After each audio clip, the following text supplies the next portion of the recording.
to introduce the next speaker, Dr. Jennifer Henriksson, who is an assistant professor in the Edward Morrow College of Communication.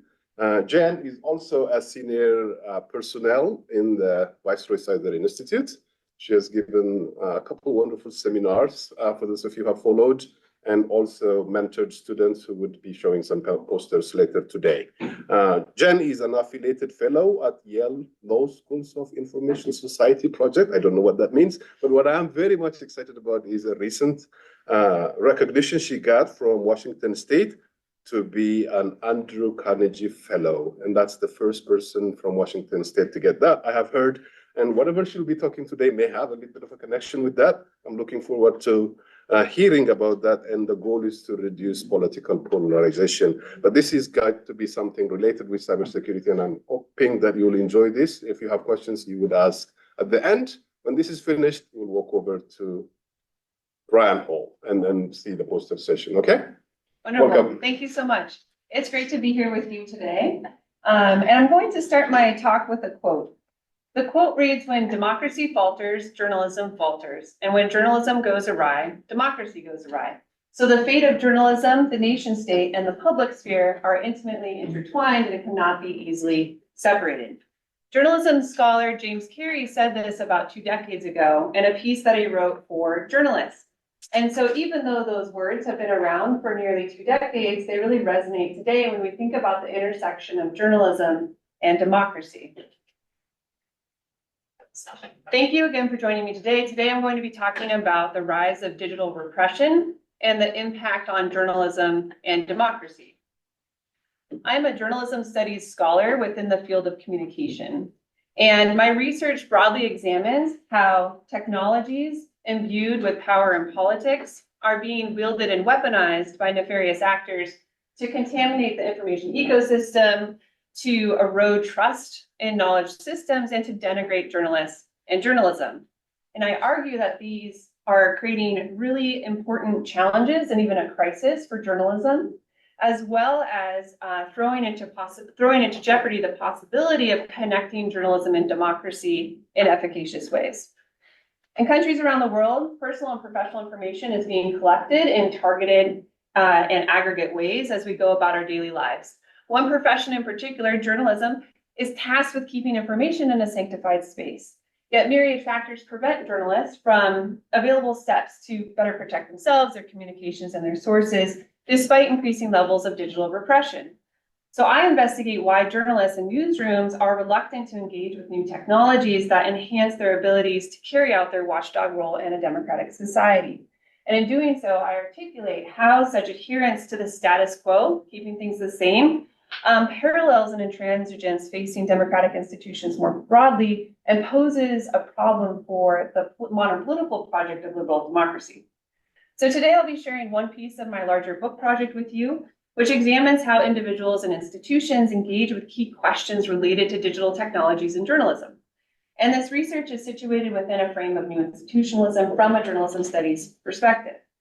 Today's talk centers on how to encourage journalists and news organizations to adopt protective new technologies amidst rising digital repression.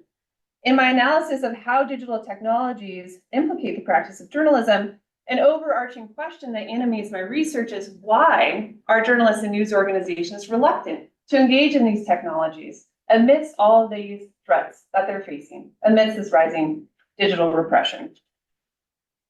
And I find competing institutional logics that reward maintaining the status quo while simultaneously signaling security to enhance external legitimacy to various audiences. The paradox of stasis and change has really important implications, both for journalism as well as democratic governance, especially since when you think about journalism, it long has held a normative role in holding power to account as well as holding powerful actors to account.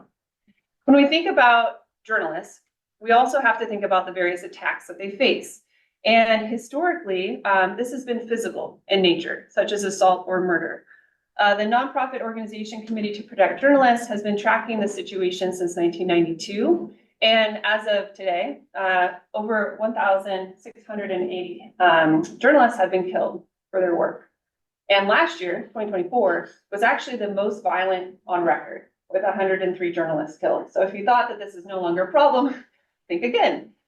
In my first book, War on Words, my co-author and I examined the scope of physical threats facing journalists, including how local journalists in countries around the world were harmed for their work, while those who harmed them were basically, they didn't have any harm that came to them. So they had a lot of different, they enjoyed impunity. Physical threats are also often associated with online threats, such as online harassment, which disproportionately targets women journalists, journalists of color, and is occurring in countries around the world. Increasingly, online harassment is morphing into something known as mob censorship, which the scholar Sylvia Weisford defines as bottom-up citizen vigilantism aimed at disciplining and silencing journalists. So although we have seen and we continue to see political figures in particular harassing journalists from the top, increasingly individuals on the ground are harassing journalists from the bottom up. Alongside mob censorship, journalists are also experiencing reputational attacks, which undermines both their safety as well as their press freedom and freedoms more generally. So online harassment, mob censorship, and reputational attacks are key components of the digital threat landscape facing journalists. Yet there's more to the story. In some research I conducted for UNESCO, I found that journalists around the world were also at risk for hacking and surveillance. Yet there was little, if any, knowledge or engagement among journalists and news organizations with information security, which seems strange. Engaging with information security practices can help to protect journalists from digital violence, which encompasses a spectrum of harmful actions, which are typically carried out through digital platforms to undermine, to intimidate, or to harass journalists. Now, digital violence, as I mentioned a little bit earlier, is often associated with physical violence, and it's intensifying amidst rising political polarization, authoritarianism, as well as transnational digital repression. Take the rise of commercial spyware technologies such as NSO Group spyware known as Pegasus. How many people in the room have heard of Pegasus? Okay, fair number. Probably the ones in my group as well. So Pegasus spyware can bypass a phone security, right? Gain complete access to the device, including messages, GPS, photos, video, email, phone's microphone, everything, right? And that, of course, implicates journalists' sources, journalists, the journalist's story, even the journalist's safety. Now, NSO Group has sold Pegasus to a variety of governments around the world, ostensibly, right, for law enforcement purposes. But many of these governments have actually used the technology to target journalists and activists, politicians, and government officials. An investigation known as the Pegasus Project, which was led by the nonprofit media organization known as Forbidden Stories, in partnership with Amnesty International Security Lab, uncovered how Pegasus was being used to target activists and journalists around the world. Because the majority of the room raised their hand and knows about Pegasus, I'm actually going to skip the video that I was going to share and instead move on. Can we take back our hands? Sorry, what? Can we we take take that? back- Oh, do you want to? I mean, I can. No, I do what you need. Okay. The scope of Pegasus obviously is vast, and it afflicts Americans as well. So, for example, Ben Hubbard of the New York Times was repeatedly targeted with Pegasus spyware over a 3-year period while he was reporting on Saudi Arabia. And he was targeted with zero-click exploits, which allowed the hacker into his phone without him doing anything, without Hubbard doing anything at all. And he was interviewed about this, and he said it was, quote, like being robbed by a ghost. And of course, the hackers were able to access everything on his device, implicating his sources and his stories and his personal safety. Now, a more dire example is the case of Jamal Khashoggi, who was a Saudi journalist and a critic of Saudi Arabia's government, and he worked and lived in the US. He was a columnist for the Washington Post. He also wrote for the Middle East Eye. And the spyware was used to target people close to him, including his wife, to try to get a sense of his whereabouts. And he ultimately was tracked and he was murdered by Saudi agents after entering the Saudi consulate in Istanbul in 2018. Now, it's not only individual journalists who are at risk of digital and physical harm. Nefarious actors often use hardware or software exploits to target news organizations, such as when the New York Times was hacked by Russia, News Corp was hacked by China, Malawi's platform for investigative journalism was hacked by the Malawi Police Service. So global phenomenon. News organizations are also affected by DDoS attacks. And these attacks can also happen globally, right, to silence the platform and to try to censor the news organization.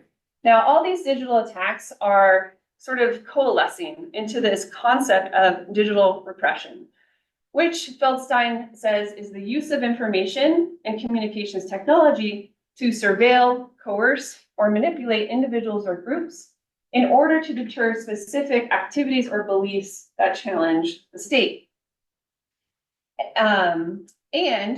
It's increasing. So I will probably show this clip. It's pretty short.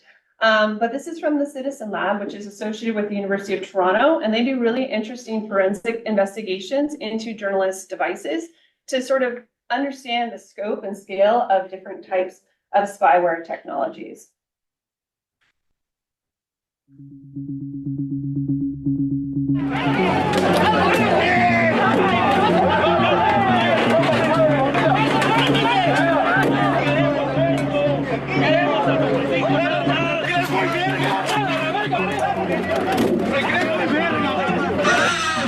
Ante este cuartel para decirle a todos los militares.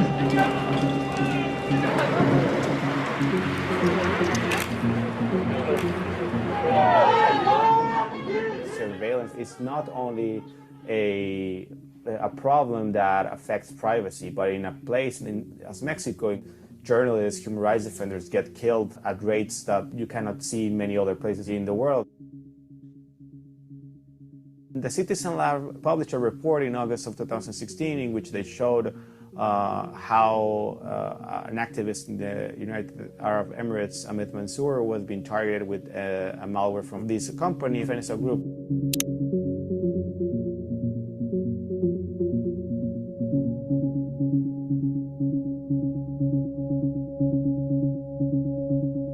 A lot of the infrastructure of this company, CySER Group, was dedicated to Mexico. That we said, okay, if so many infrastructure of CySER Group is dedicated to Mexico, there must be clients in Mexico, there must be victims in Mexico. We also just make ourselves the question, if I'm the Mexican government and I want to surveil on someone that I shouldn't, who would I do it? And we started trying to build those relationships with them, try to build the trust necessary for us to work together to document their cases.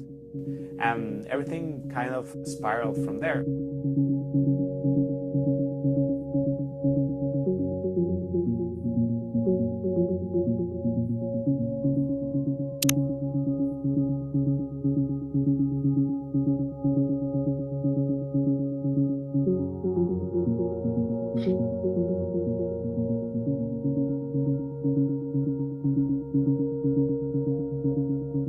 All the evidence points to the Mexican government being behind these attacks, and the worst thing is that this technology is being used not against those that are responsible for human rights crimes, not to investigate those that have been involved in corruption cases. It's being directed at those that have been particularly key figures in exposing that corruption, in exposing those human rights abuses. One of the main problems in Mexico is impunity, is that all these crimes happen and nothing happens to those that are responsible.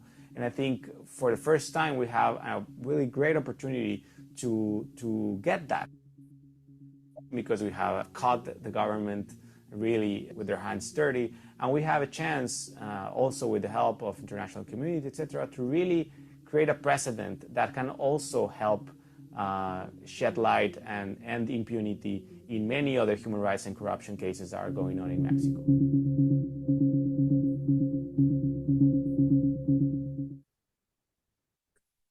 Okay, so I wanted to share that clip because it does do a little bit of a deep dive right into the situation facing journalists and activists in Mexico. But if you also look at the UN, the Special Rapporteur for the Promotion and Protection of the Right to Freedom of Opinion and Expression, Irene Khan, has also documented how transnational and digital repression is affecting journalists globally. I also saw from the National Intelligence Council assessment that the US is viewing digital repression as a significant threat, right? It's growing globally and it has important implications for fundamental freedoms. Despite all this, we are reliant, right, on digital technologies that generate data and metadata about ourselves, our networks, our locations, and our habits, which also implicates key tenets of journalistic practice, such as communicating with sources, communicating with one another, communicating with family members, right? Things of that nature. We also know that journalists, as collectors and curators and disseminators of information, are often at heightened risk for investigation. The 2013 Snowden revelations clarified our understanding of some of the surveillance capabilities that can in turn implicate journalists and journalism, while we also only need to look to the news to see other examples of journalists being surveilled, their communications accessed, or their sources investigated. Despite all of that, protective strategies at the individual level and at the organizational level from journalists and newsrooms remain nascent or non-existent.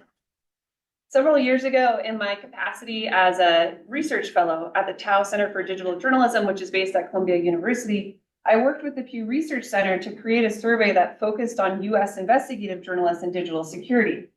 And we found that 80% of investigative journalists believe that merely being a journalist may increase the likelihood that the US government will collect their data. Yet 50% did not use digital security tools to protect their information. In addition, the majority of journalists had not received any formal training or instruction about digital security, and only 27% of journalists in the past 12 months had spent some time looking at how to improve it. Now, the survey was the first of its kind. It was also nearly 10 years ago, and I'd love to do it again if I can get enough money to fund it. But when looking at other research with other populations of journalists across the globe, I found similar things. So, for example, in 2024, Internews surveyed 122 journalists across Central and Southeastern Europe and found that 74% of surveyed journalists agreed that they could face risks to the digital security because of the threats that they face in their work, yet more than half said that they had insufficient knowledge about digital security. So what this says is that although journalists feel that carrying out their work may make them more vulnerable to information security concerns, the belief has not inspired actual behavior change, attitudinal or behavior change around protective digital technologies. So I wanted to understand that paradox, which is why I have investigated it further for this book. And while my current book focuses on US journalists, it obviously is a situation facing journalists globally. So today I'm going to share one piece of the research with you, and I grapple with several questions. One question that I grapple with is, in what ways do journalists actually think about information security? How, at the organizational level, do news organizations resist or, on the flip side, develop information security cultures? Now, when I was doing interviews, it was interesting because I had some, like a media lawyer at the New York Times say, what do you mean by information security culture? What is that? What I mean by that is a shared pattern of values, mental models, and activities that are traded among an organization's employees over time, affecting information security. And then on the more positive side, if it does exist, right, information security cultures, what are the characteristics? What does that look like within the news organization? And I found a variety of things, and I'm going to first position this theoretically, and then I'm going to summarize some of the key findings before then talking about a model that I've developed to try to integrate information security within journalism more generally. So to answer these questions, you want to be an academic without having some sort of theoretical frame, probably. I use the frame of new institutionalism, which provides a sociological view of institutions to illuminate how they interact, how they can influence human behavior, and how they aim to gain legitimacy and survive within a world of other institutions. New institutionalism is very generative. It's super helpful for understanding this phenomenon, in part because it has a concept known as the institutional entrepreneur, who, as it sort of suggests, is an individual who is capable of sparking institutional change because they are creative individuals whose social positions and skills allow them to recognize problems or opportunities and then actually take advantage of those conditions to alter the social order. Interestingly, little academic attention has focused on the interplay between institutional isomorphism and decoupling. Now, by isomorphism, I mean when institutional fields mirror dominant practices and forms to avoid claims of negligence and to gain public legitimacy. And by decoupling, I mean when organizations seek to achieve institutional legitimacy by engaging in superficial change or action while still continuing core activities. Did I just repeat myself? I feel like I might have done that. Anyway, so this project addresses this gap, these two concepts together, to reveal the dueling environments within news organizations. Now, the entire project involved 73 semi-structured interviews with a variety of individuals, journalists, technologists, journalism professors, journalism students, media lawyers, and these came from a variety, as well as nonprofits and academics, nonprofit officials, and these came from a variety of organizations trying to get a good cross-section of large and small organizations, digital first publications, legacy papers, things like that. And I also interviewed 41 men, 32 women who identified as white, Black, or Latinx. The interviews took about 46 to 50 minutes, and I used a snowball sample, which basically means that you ask the person you interview for another contact, and then maybe they help you connect with that person, which is really helpful when you're asking questions that are somewhat sensitive, such as information security practices or threats that they may have faced. So to my first research question about how do journalists think about information security, I found that security was viewed as an individual and not as a collective responsibility. So one information security trainer said that people are not always plugged into this idea of security being everyone's job, nor have they internalized the notion that everyone with access to digital and physical assets has a shared responsibility. So in other words, journalists may assume that they don't need to think about security, even though they share a collective space, both physically and digitally, with other reporters who may be reporting on really sensitive information. So the privileging of the individual over the collective can be problematic because of the reliance on this network infrastructure that journalists have. So for example, if a journalist clicks on a phishing email by accident, right, it could implicate others in the newsroom.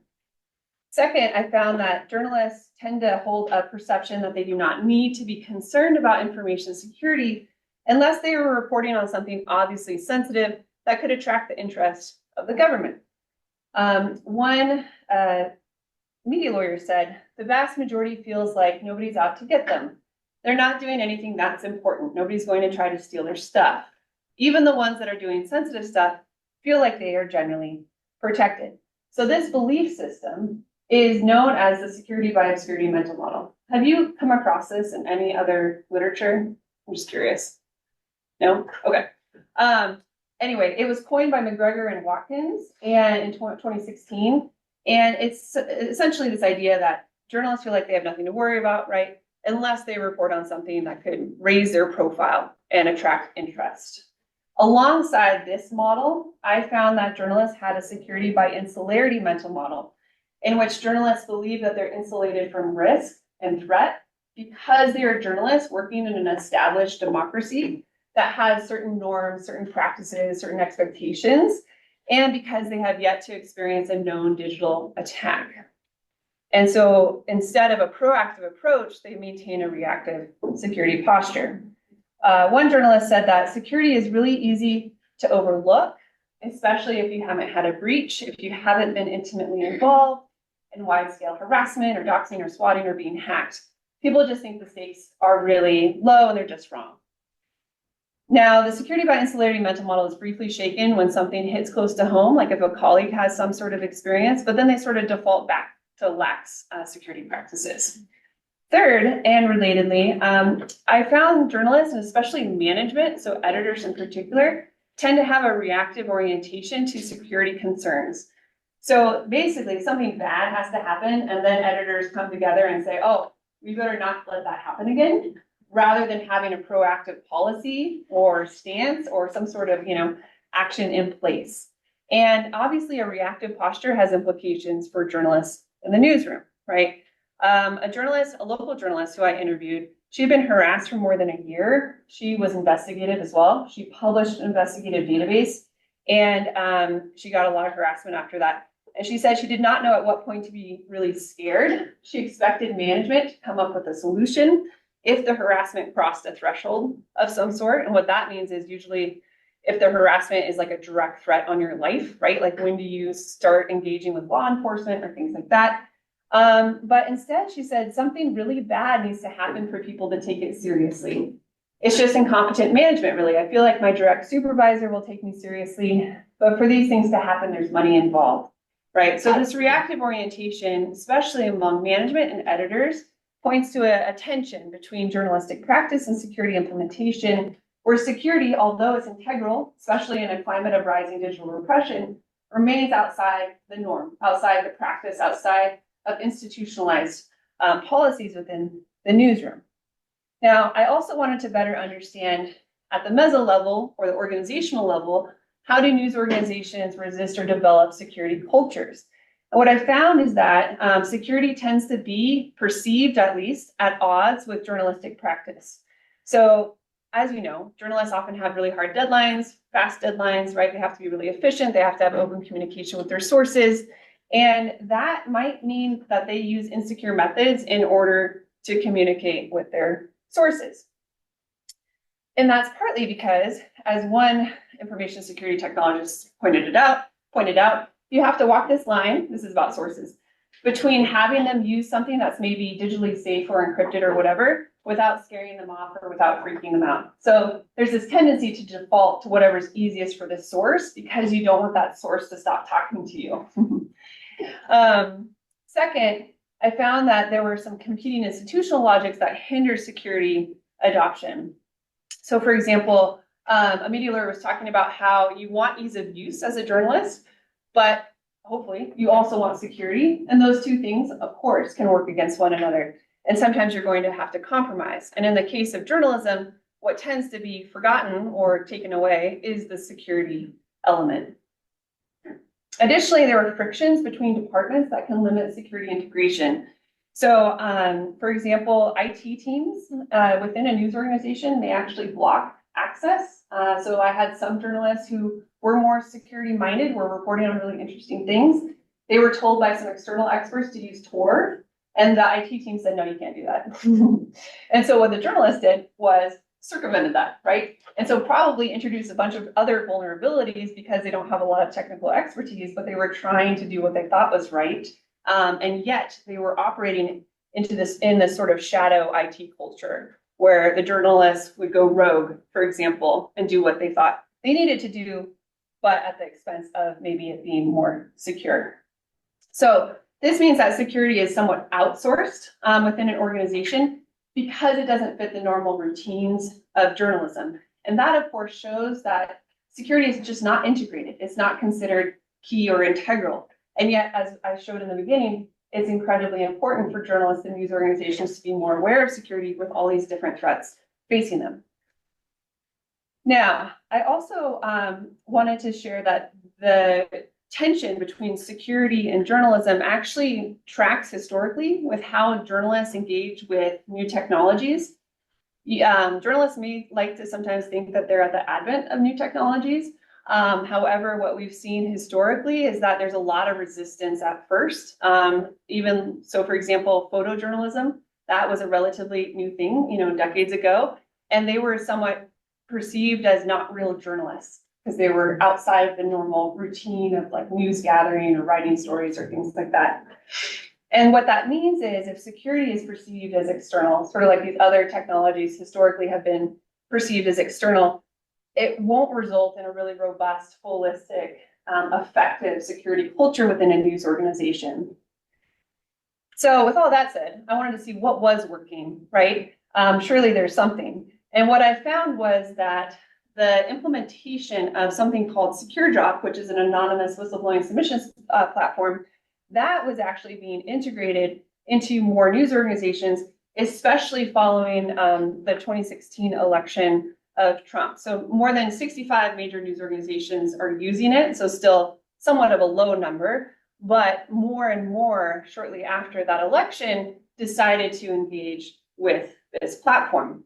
And I wanted to understand why that was the case. One reason is it leaves many aspects of the reporting process the same. So it's not difficult, right?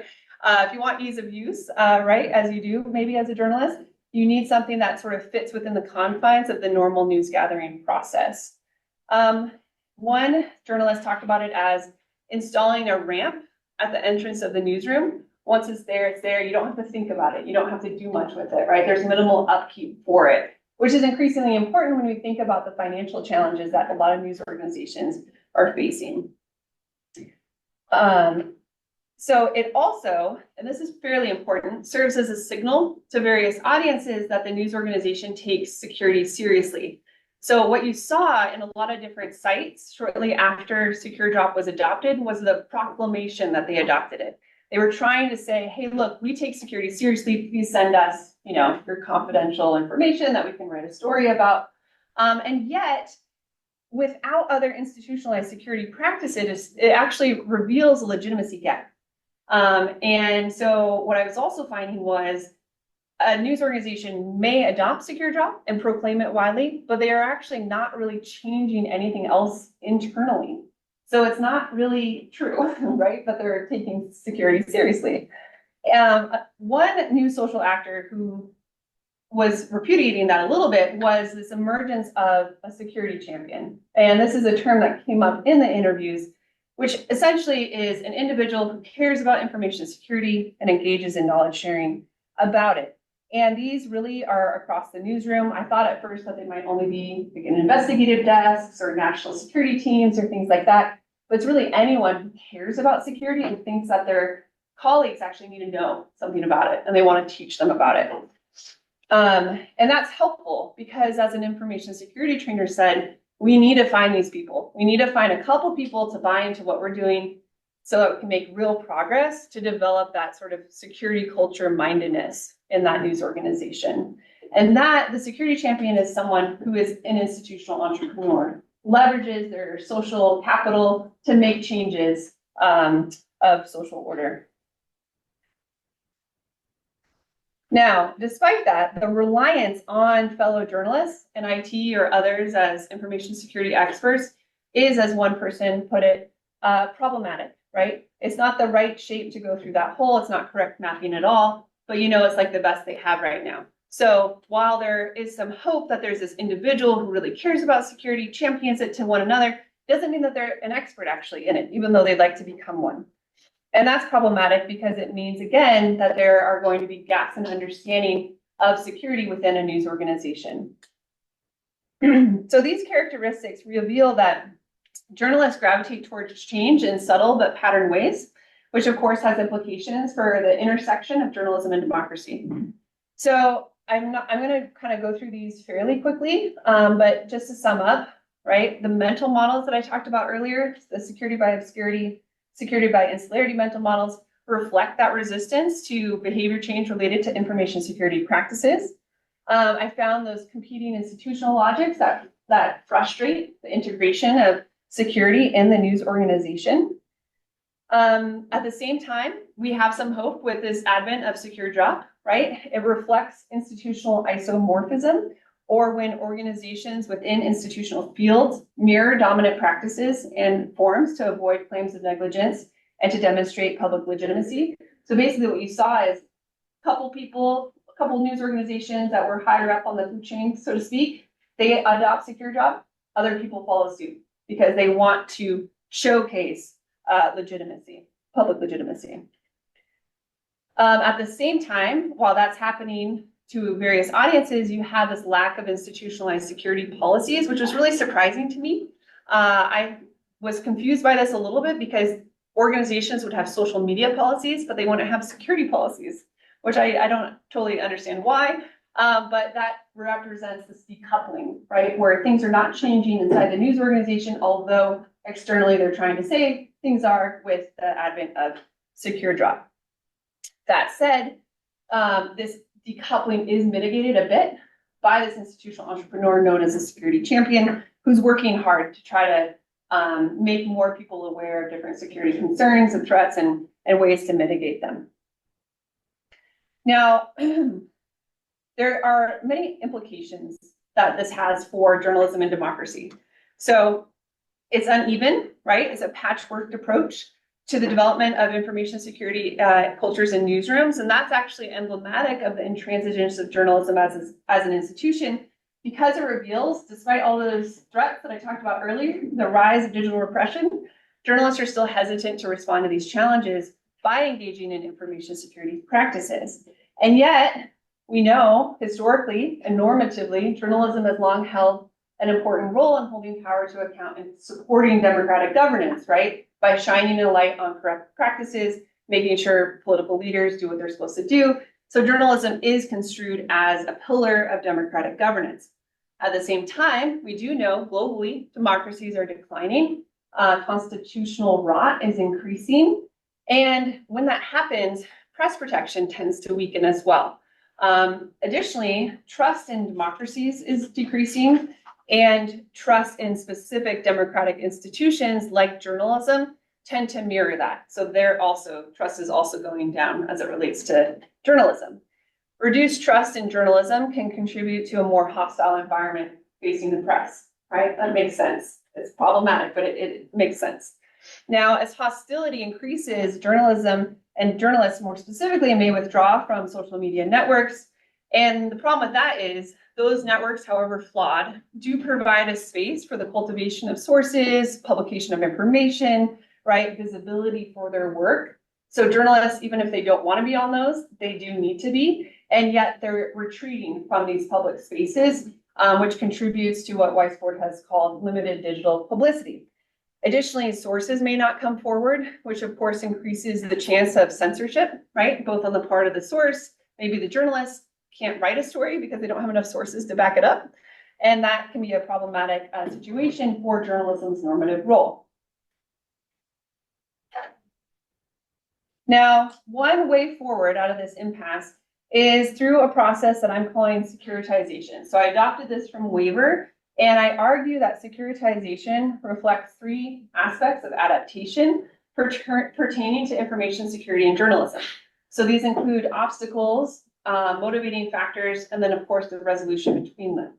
Now, motivating factors, or actually obstacles, let me start there, include the commercial logic, so those institutional frictions that I mentioned earlier on, right, where you want ease of use and yet you want something to be secure, the mental models of security by obscurity or the security by insularity, as well as occupational disinterest. I actually had journalists say, I don't think you want to interview me because I don't know anything about this. And I said, no, I actually do want to interview you because you're emblematic of what I'm trying to study. And that, of course, impedes the understanding of information security and its relevance to journalism. At the same time as having these obstacles, we have these motivating factors, right? The professional push for autonomy and legitimacy, the consolidation of journalists as an interpretive community, as well as the gains from discussions of news flashpoints and critical incidents. What I mean by that is when there's like a major hacking scandal, like if you think back to like 2016, the DNC hacks, for example, or further back than that, like the Snowden revelations, that raises the consciousness of journalists about the importance of security because it's front and center. So it's a so-called news flashpoint. So what you need in that circumstance is for journalists to come together and say, hey, how are you going to cover this issue? Or look at what this, if the DNC was hacked, I mean, what's going to prevent us from being hacked, right? If we're covering politics or things like that. Now, the resolution is the activation of these specific pressures. And I didn't go super in depth on this, but within isomorphism, there are different types of pressures. So mimetic, which is evidenced by the secure drop, which is essentially mimicry. So if you have a news organization that says, hey, I want to do something that makes us more secure, let's adopt a secure drop, and other organizations follow suit, that's a sign of a mimetic pressure. Coercive pressures typically are like more regulative or professional. And there's also normative pressures where you might feel as a journalist that you're not going to get good sources from the intelligence community, for example, unless you engage in more holistic security practices. Additionally, resolution can be found through the advent of that institutional entrepreneur known as the security champion, who spurs thinking and action around information security and journalism. And when you get to resolution is when the factors that are motivating journalists to adopt information security practices actually outweigh all those obstacles that I mentioned at the front end of this presentation, when they outweigh the obstacles for doing so. All right. So that was an advent of a theoretical model. I also want to talk briefly about the practical elements that can help protect against digital repression. And these are going to be very basic for people in this room. But this is sort of where the journalism community is at the moment. And these involve adopting a security-sensitive mindset. So actually understanding that security is important for journalistic practice to continue unimpeded, as well as risk assessments or threat models. We're now calling them more risk assessments. Threat modeling seems kind of too arcane for folks, but making sure that the context and the practices for their specific stories fit, right? Not a one-size-fits-all, but actually making it really specific. Expanding the role and importance and prominence of these so-called security champions throughout the newsroom, especially as I'm sure you're aware, the financial situation facing news organizations writ large is dire. It's so bad. And so I often hear from managers and editors that even if they want to do something security related, they think that they can't because they think it costs money. Some of it does, some of it doesn't. Other techniques can include reducing online data. A lot of journalists tend to promote themselves and their families on social media networks and don't have separate channels, right, for personal information or professional information. And so you get a lot of information out there that can be then utilized by data brokers or others. So some news organizations are utilizing platforms like Delete Me. Have people heard of Delete Me probably? So yeah, a little bit. Oh, okay. So Delete Me is a service that basically if you pay for it, it will remove information about your address, your phone number, and things of that nature from the internet, so people can't see it. So they can't harass you as effectively. They can't dox you, ideally, right? They can't swat you, even better. So more news organizations are actually utilizing that. But again, it's a service that costs money. You can do it yourself, but it takes a lot of, it's like whack-a-mole, basically. The New York Times has a whole document on like how to try to limit the information about yourself and opt out of all these data brokers, but incredibly tedious and you have to be on it all the time. So this service does it for you. You know, these are very basic, right? Using strong and unique passphrases, using a password manager, having it now more by default in browsers has actually been helpful for a lot of journalists who don't want to utilize a separate password manager type system. Of course, enabling two-factor MFA on accounts and devices. In certain circumstances, news organizations are advocating for their journalists to use lockdown mode on their Apple phones, right, to protect against state-level attackers, or utilizing services like Google's Advanced Protection Program, which can protect your Gmail account from state-level attackers.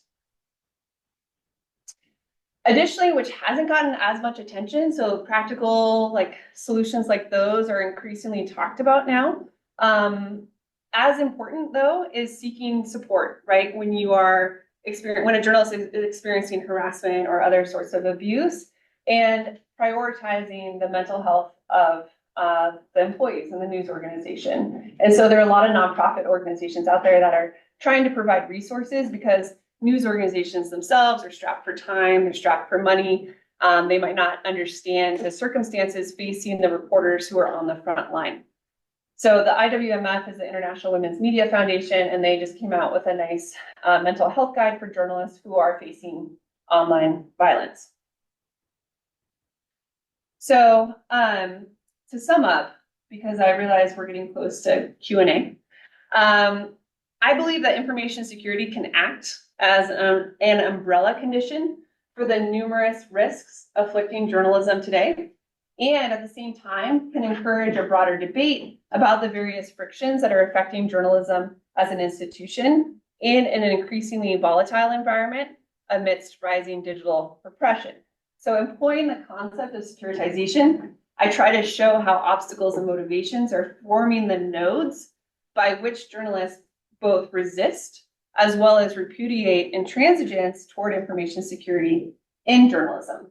Now, because journalism's reluctance to change the status quo actually parallels an intransigence facing democratic institutions more broadly, it may be, I mean, ideally, that solving the indifference to information security can actually act as an exemplar for journalism's adaptation to change more broadly, which is a challenge made urgent by all these different threats facing journalism amidst the rise of digital repression. With that, I'll conclude, and I look forward to your questions. Thank you very much. The floor is open for questions. Anybody else got questions? Yeah, thanks. With the people that you interviewed in Yeah. your original study, had any of them received or talk about having received like in the workplace professional security training? And I know you said you haven't done a follow-up study yet, but I think it'd be interesting to see if that's shifted over the last. Yeah. So many years. So it depends on the scale of the organization. So certain organizations like the New York Times have more resources available to them. They have more aptitude for information security. So they even have a couple of information security officers. Typically, when journalists have talked to me about the security options that they've been availed to, it's been very basic, like don't click on phishing emails, enable two-factor authentication on your accounts and your devices, forcing the change of passwords, things like that. So it has not been super sophisticated or contextual for some of the reporters that really need it, who are covering more investigative or national security type stories. So to answer your question, some, but not enough. And I remember even interviewing someone who was kind of laughing at the security training that they got because it was like actually problematic. That person was more technically savvy than some, but it's definitely an issue almost at the corporation level within the organization. Yeah. Yeah. Yeah, this is more of a comment than a question. I'll phrase it as a question. Are you aware that Delete Me is currently under a small scandal because they are turning around and selling information that they are collecting from data brokers and deleting? Where did you see that? It's in their privacy policy, and then also people are finding online. And, I read it in a forum on Reddit of all places. Okay. So I know I have to state that out loud, but there's some pretty reputable sources that Delete Me is turning around and selling the information in their gallery. That's pretty anti their business model. So yeah, I'll look into that. Thanks. It's actually in their privacy policy too, that they can share it with their affiliates and partners and then third-party sources. Okay. Yeah, thanks for bringing that up. Of course. I'll look at that. Yeah. I have a question. As journalism, with the rise of AI and manipulation of information, has there been a rise in like deepfakes and such from nation state level that are trying to manipulate the information that you guys report on? So that's something I'm trying to study more because it's super interesting. I will say anecdotally, what I have seen from different like news briefs about it is yes. And it's happening, the context that I've read about, it's more like Eastern Europe at this point.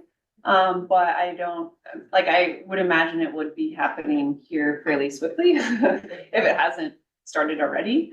But yeah, it's an area that I would be really interested in understanding more, especially broadcast journalists, because it's so easy. Yeah. I mean, you have video about you, audio about you.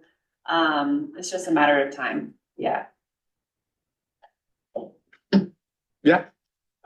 Common thing, because in like Europe, they have the general data protection regulation. Mhm. Do you think it would like reinforce kind of the safety of journalists to have something at the federal level? So you I think that'd be great. Yeah, I mean, reducing the amount of PII about people, would help reduce probably harassment, or at least targeted harassment and doxing and subsequent swatting. Yeah. I don't see that ever happening in the US. Conceptions around privacy are very individual versus collective. And I don't know, I mean, just logistically, it would be hard to pull off. Politically, it'd be hard to pull off. But yeah, I think it would be beneficial. Yeah. I have one question. If Yeah. nobody has a question, and this will be the last one, okay? And so we can go to the poster session.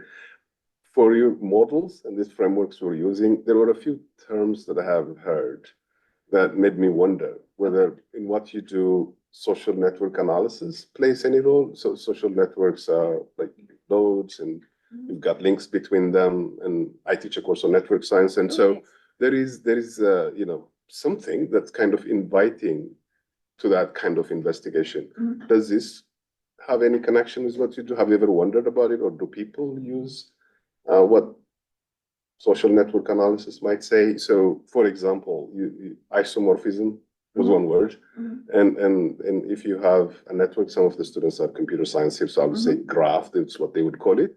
Got one network and another network. Yeah. They are isomorphic. If you just look at them structurally, it's just that, what is connected here looks a little bit different, but if you really find a way to map them, they are basically the same thing, and that would be isomorphism. That has got a lot of relationship with security when the networks are nodes on computers or people talking to each other or other things, right? And so it doesn't have to be the same way, but does that translate to what you do? Or one of those other things where you had, find out who is important in an institution and information is flowing. Network science has got a tool for that, like who is the most important node or how does information flow? So does this have anything to do? When I say social network analysis, does it? Yes, it's great. Yeah, I could see it relate a lot. Okay. I think in some ways, like I've studied this qualitatively, so the networks are individuals that I've interviewed. Okay. And then I've discovered, not through the process of elimination, but sort of through those interviews, Sure. like who is the top person as it Okay. relates to security. There's not obvious. Right. It would not be obvious actually looking at it externally because it's not like they have security champion in their title. Right. And those individuals are all across the news organization. So it'd actually be really hard to pinpoint them other than like going internally into the news organization through ethnography or through interviews. But the other part of that would be related to how to map like strategic information operations against journalists and trying to better understand how activities are coordinated across platforms in order to cause reputational damage or other sorts of credibility damage of a journalist. Right. So I've looked at SIOs a bit, but not through that method, but that would be pretty cool. Right. I'd be interested. Yeah, I think we can talk about some of this. Thank you very much. That's very interesting. So the task today for us is walk to Brian.